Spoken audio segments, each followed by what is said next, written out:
Hey guys, I'm back. I wanted to make this video because I found this game very interesting. So I'm black. It'll start off like this. Nothing too crazy, pretty standard opening. I'll tell you when it starts getting interesting. Right here, I kind of like putting my knight right here because I really like kicking this bishop off. So he goes like that with the knight, which is an interesting move. I don't think I've actually seen that too often. So that's going to prevent double pawns right here. So I take, he takes with the knight. After that, I put the bishop here with the intent to basically castle long ways.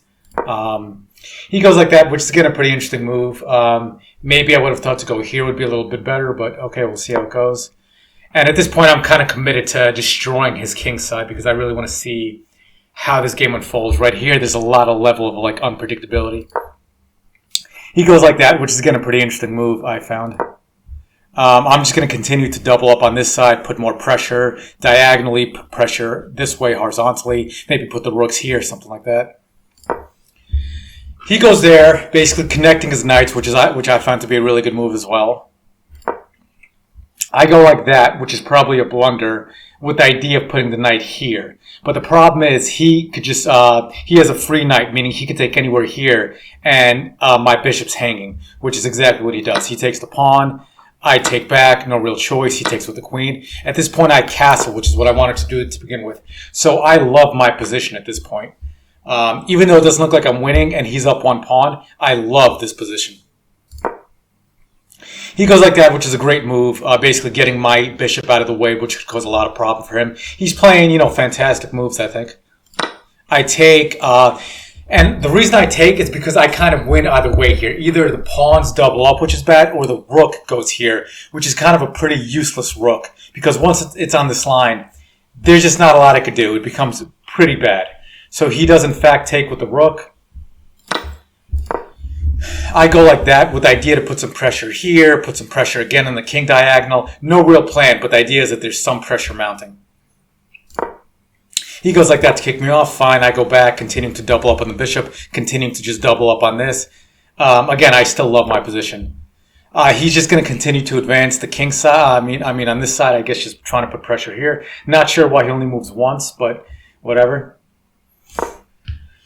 And I'm just continuing forward with the plan, just rocking it. Just now I'm putting pressure on the king side, queen side. Like, chess is a lot about momentum. Even though nothing's happening now, the more you build in a certain momentum, the more things are going to happen. And that's all this is. This is just building momentum. He goes like that. No real plan, I guess. Just kind of putting his queen to safety, I think.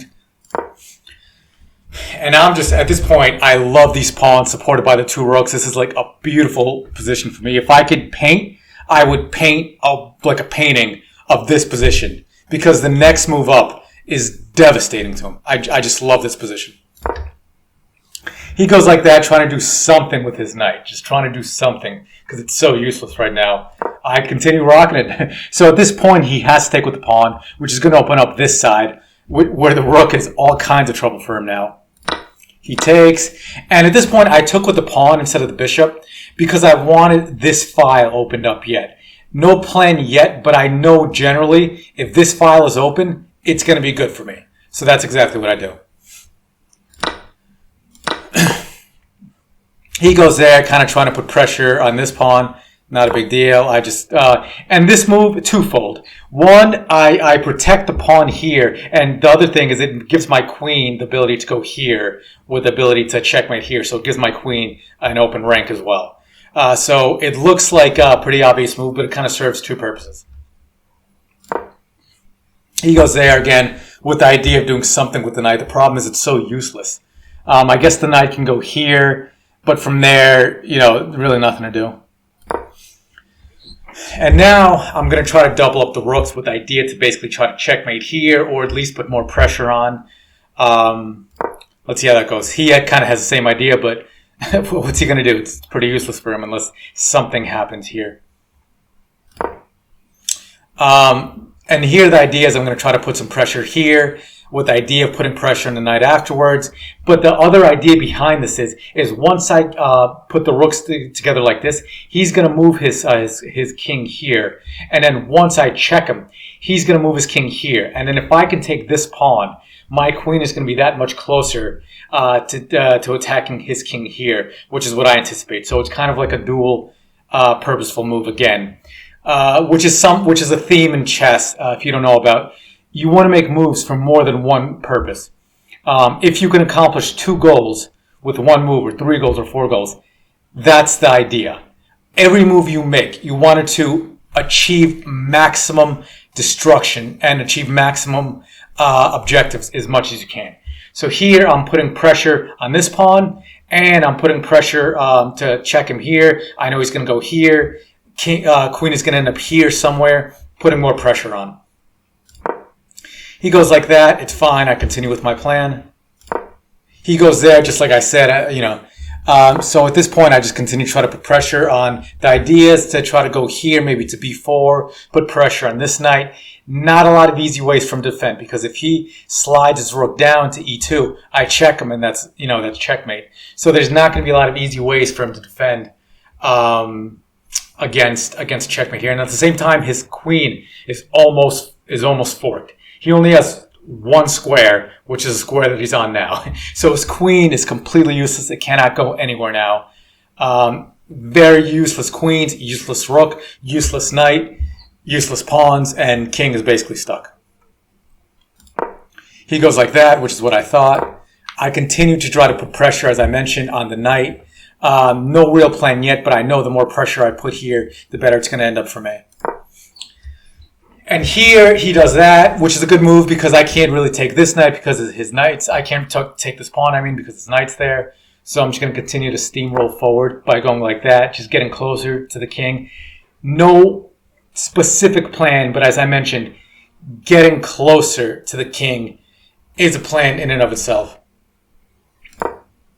And this is a horrendous move by him. If he didn't do that, I actually don't know exactly what I would have done here. But this is just such a bad move for him because it opens up so many lines.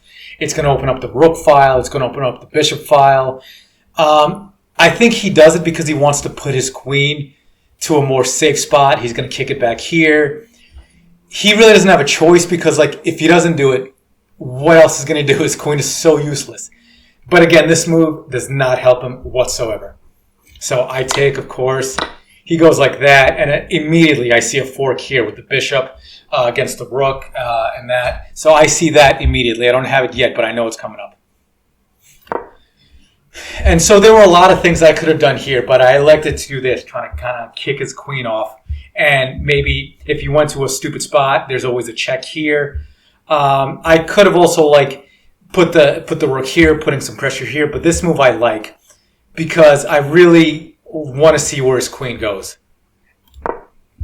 And he goes there, which is the only move. But at this point, I have so many things I could do. It's kind of beautiful. In addition to this fork that I mentioned with the bishop, which opens up, it was kind of a forced move by him. The problem, of course, is he does have this pawn take, which I anticipated, but that's totally worth it for me. So I do this. He takes the pawn, no big deal. I take the rook into check. He takes that. And so from here, we have a really interesting position. Because if he goes like this, if he checks me here, I'm going to lose the rook. And I know this. And I anticipate this. And it's okay. So I check him anyway. He goes like that. I scoop up the knight. He checks me as predicted. I go like that. He takes the rook as predicted. And this is all forced. There's nothing for him to do. This is all drawn out. He couldn't check me anymore. He couldn't prevent this checkmate. He just didn't anticipate it. I kind of saw this 4 moves ago, as I mentioned. So I'm at least thinking, I think 4 or 5 moves ahead, which is pretty good. And at this point, he's up, but there's nothing he could do. It's just a beautiful endgame for me. So that's it, guys. I just wanted to show you this game. Hopefully, I taught you something about thinking ahead, making sacrifices that are super advantageous, making moves for more than one reason, accomplishing more than one goal. So that's it for now. I'll be uploading more. I'll be uploading some PlayStation 5 games, a lot more chess games. So that's it. Hopefully you liked it, and please subscribe.